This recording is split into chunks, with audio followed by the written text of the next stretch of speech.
Die Messe ist ja schon vorbei in Düsseldorf, aber ich möchte trotzdem noch über einige Dinge hier berichten, speziell jetzt auch über unseren neuen Vario Star. Und es wird in der nächsten Zeit noch einige Videos zu verschiedenen Produkten, die wir auf der Messe gesehen haben, geben. Aber jetzt geht es erstmal los, und zwar haben wir am Freitag, den 2. September und am Samstag, den 3. September die Messe in Düsseldorf besucht. Herzlich willkommen zu meiner Reportage.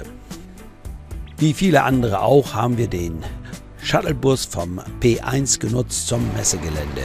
Und als erstes Ziel war der Stand vom Vario Mobil.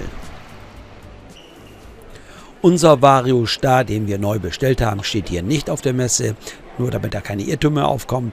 Den bekommen wir erst im nächsten Jahr, im September. Der wird im nächsten Jahr hier auf der Messe als Ausstellungsfahrzeug stehen.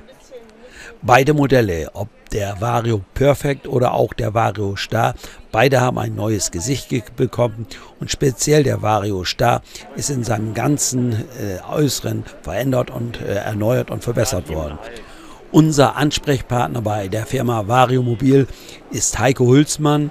Ihn kennen wir schon recht lange, mehr als 16 Jahre. Schon beim Bau unseres jetzigen Fahrzeugs war er dabei oder hat das Ganze geplant. Und so nutze ich auch die Gelegenheit, ihm Fragen zu stellen. Auch die Fragen, die ihr mir gestellt habt, versuchen wir jetzt mal zu beantworten. So, wir sind jetzt auf dem Stand von Vario. Vor mir steht Heiko Hülsmann. Der ist ja der Mensch, der unseren neuen Vario baut. Und wir sind jetzt in einem ähnlichen Fahrzeug, nicht in unserem, sondern in einem baugleichen. Das ist, glaube ich, der erste Vario Star, den ihr jetzt hier so ausliefert. Also der erste neue Vario Star. Wir machen ja den Vario Star schon seit 30, 35 Jahren. Und das ist jetzt der erste in der überarbeiteten Version, ich sag mal mit dem Familiengesicht und mit der Technik vom Vario Perfect. Ja, das ist das erste Auto dazu, richtig. Ja, gut, jetzt habe ich ja schon 2 Videos veröffentlicht zum Bau unseres neuen Vario Stars, und dazu sind immer wieder Fragen gekommen, unter anderem eine Frage zum Fahrgestell. Ihr nehmt jetzt in erster Linie MAN. Gibt es dafür einen Grund? Ja, den ersten Grund siehst du einfach hier in der Optik. Ja, das Fahrzeug ist wesentlich jünger geworden, das Armaturenbrett ist super schick. Der MAN hat sehr viele Helferchen wie Spurverlasswarner, Abstandsregeltempomat, all das, was der Atego, das ist das Pendant zu dem MAN, nicht hat. Außerdem ist der Atego noch höher, der baut noch höher im Motor, das heißt, wir könnten diese Höhe, die wir hier einhalten, 340, mit dem Atego nicht einhalten. Und somit haben wir uns entschieden, das Fahrzeug nur auf dem MAN zu bauen. Ja, okay, jetzt kam auch die Frage, wir bekommen ja einen 4-Zylinder.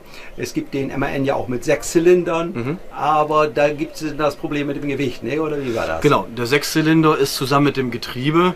Das Getriebe ändert sich dann von 6-Gang auf 12-Gang und ist ungefähr 280 Kilo schwerer. Und das bei so einem Auto ist dann eher schwierig. Ja, ja, okay. Ja, dann kam auch immer die Frage wieder Heizung. Heizung, Dieselheizung. Warum verbaut man keine Dieselheizung mehr? Wäre ja dann vielleicht einfacher, man braucht kein Gas mehr kaufen, man kann einfach Diesel aus dem Tank nehmen. Die Frage ist, was für eine Dieselheizung. Es gibt ja mittlerweile eine große Share-Heizung, Share-Dieselheizung mit 10, 17 kW und die kleine, die mittlere Share-Heizung mit 10 kW maximal. Die könnte man hier verwenden. Der Nachteil bei diesen Dieselheizungen ist so ein bisschen der hohe Stromverbrauch. Das heißt, schaffe ich es bei so einem Fahrzeug, das so auszulegen, dass ich diesen hohen Stromverbrauch dieser Dieselheizung abdecken kann. Wenn da jemand sagt, das kriegen wir abgedeckt, indem wir passend Batterien reinmachen oder sowieso man viel am Strom hängt, dann ist das durchaus denkbar, ja. Okay. Letzte Frage, und zwar Lieferprobleme. Ich habe das jetzt hier auf der Messe mehrfach gehört, dass viele Hersteller das Problem haben, nicht ausliefern zu können, weil Teile fehlen. Wie ist da der Stand bei euch? Naja, das Schöne ist, oder in dem Fall das Schöne ist, dass wir dann doch einen recht langen Vorlauf haben. Die Lieferzeit liegt derzeit bei Anfang 25. Ja, und somit haben wir Zeit genug, die ganzen Teile, die wir brauchen, im Vorfeld zu bestellen. Wir haben einen langen Vorlauf und können das dementsprechend planen. Okay. Ja, Heiko, das war es im Moment erstmal. Danke dir soweit. Gerne. Ihr dürft mir gerne weiterhin in den Kommentaren Fragen stellen. Ich versuche sie dann so weit möglich zu beantworten. Gut, wir stehen hier vor zwei Vario mobilen Star und einmal den Perfect. Ja, neues Gesicht, erzähl was. Genau, du hast jetzt eine schöne Einstellung, so dass du rechts den Vario Perfect siehst.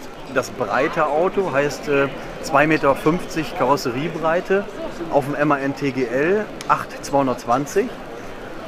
Und hier links siehst du eben den Vario Star dazu.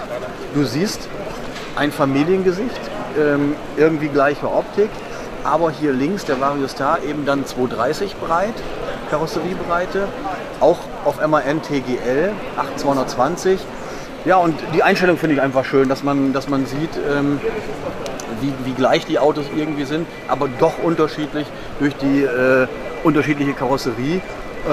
Auch die Höhe ist natürlich unterschiedlich. Beim Perfect hast du eine Höhe von 3,55 Meter und beim Vario Star von 3,40 Meter. Ah ja, okay. Wir haben uns ja zu einem neuen Vario Star entschieden durch ein Ehepaar, das wir in Spanien kennengelernt haben. Hier sehen wir links, das ist Bernhard im dunkelblauen T-Shirt und seine Frau heißt Gudrun und die beiden haben uns dann irgendwie dazu gebracht, dass wir uns einen neuen Vario bestellt haben, da sie sich auch einen neuen Vario Star bestellt haben. Und so sind wir zusammengekommen und treffen uns hier auch auf der Messe, um uns nochmal auszutauschen. Der Vario Star von Gudrun und Bernhard, der wird erst noch gebaut, das heißt, der soll auch im September 2023, also in ähnlicher Zeit wie unser, dann fertig sein. Beziehungsweise unser wird schon im Dezember 2022 fertig und wir übernehmen ihn dann erst im Jahre 2023, wie schon gesagt, im September. Das ist jetzt lang, das kann man nicht kürzer machen, ne? Ein Vario Star ist ein sehr kompaktes Fahrzeug. In diesem Fall sind sie 8,25 Meter lang. Unser wird auch genauso lang. Und man kann viele Details hier in diesem Vario Star bestimmen. Natürlich auch in dem Vario Perfect oder bei allen Varios.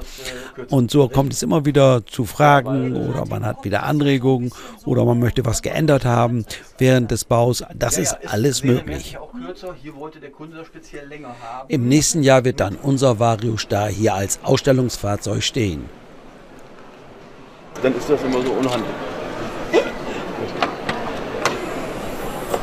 Ah ja. So, da hinten drin, da können wir ganz rein. Da kannst du ganz rein, nur du hast da eben, du siehst ja, du hast da Überheizungsrohre und wenn du jetzt einen Auszug machen wolltest, dann hast du so eine geringe Höhe. Du musst hier an den Dämpfern noch vorbei, das heißt, du kannst gar nicht bis außen gehen. Also ich würde das nicht machen. Nee, gut, okay. Ich hatte mir das auch tiefer vorgestellt. Also hier kommt man ja noch gut ran. Ja, nein, alles gut. Und da kann man Sachen reinpacken, die man selten braucht. Ja, genau. Richtig. Alles gut. Nee, ich hatte mir das noch tiefer vorgestellt, aber das ist ja gar nicht. So kommt es ja hier. Ja, da kommt das. Dann heißt das, Ritter, krieg mal rein. Hol mal hier rüber. Für uns war natürlich in erster Linie der Vario Star interessant hier auf der Messe, aber es gibt natürlich auch hier die anderen Modelle, den Vario Perfect oder auch den Vario als Alkoven-Wohnmobil. Und bei den großen, 10 Meter und länger, dort gibt es dann auch die Möglichkeit, hinten ein Auto mitzunehmen. Das ist das Gute an einer Messe, ja. Hier kann man sich dann immer die unterschiedlichen Fahrzeuge ansehen. Meistens hat jeder Hersteller doch mehrere Modelle hier auf der Messe, so Vario Mobil auch. Und so gibt es dann hier natürlich die größeren. Und hier kann man sich dann auch wieder Anregungen holen für sein Vario, den man sich bauen lassen möchte, was die Farben betrifft, was das Leder betrifft, was die Einrichtung betrifft, die Aufteilung und zum Beispiel auch, ob ich auf Mercedes oder MAN bauen lasse. Gerade bei der Inneneinrichtung sind ja die Frauen meistens gefragt und sie entscheiden dann wohl in erster Linie, wie es werden soll. Bei uns gilt ja die Devise, so kurz wie möglich, so lang wie nötig. Also das Mobil soll nicht unnötig groß werden. Ganz einfach, weil wir lieber reisen und oft auf kleineren Plätzen sind.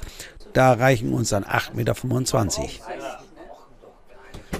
Gerade was das Holz betrifft, da gehen die Geschmäcker ja auseinander. Der eine möchte lieber ein helles Holz, der andere, dem gefällt das Dunkle besser. Also das ist ja schön, dass jeder dann einen anderen Geschmack hat, sonst wären ja alle Mobile gleich. Wir waren mehr als 2 Stunden auf dem Stand von Variomobil, haben dort viele Camper getroffen, die unsere Videos anschauen, haben nette Gespräche geführt. Dafür von hier aus nochmal Dankeschön.